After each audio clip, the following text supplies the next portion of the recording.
We are still on dividing radicals.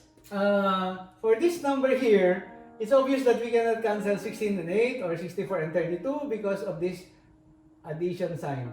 Instead, we are going to express 16 as a base 2, 64 as a base 2, 8 and 32 also base 2.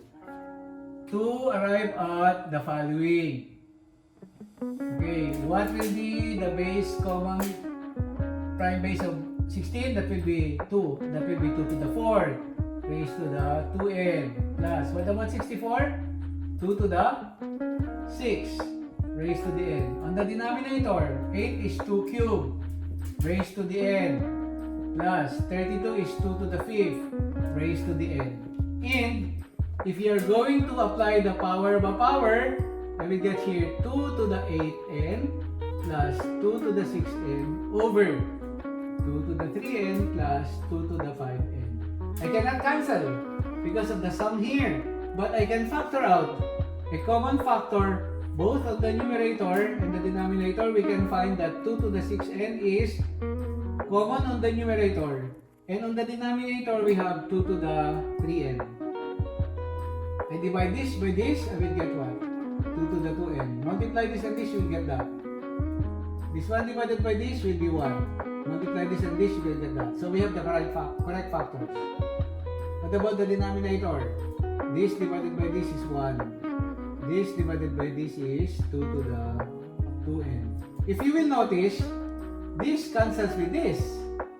And we are left with nth root of 2 to the 6n over 2 to the 3n. Now, quotient law will tell you to subtract the exponent. So, they have the same base.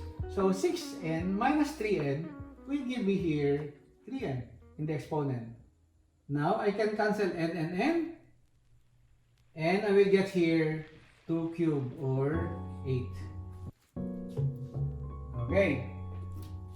Now, for this number, it will be easier for us to write these factors here in one radical form. So, I have, since these are similar, the same index, I can now have a cube there, and I have here 8x squared y cubed times 16x squared over 128 x to the 4th y squared. No problem because they have the same index. If they have different indices, then we can get the LCD of the indices. Okay.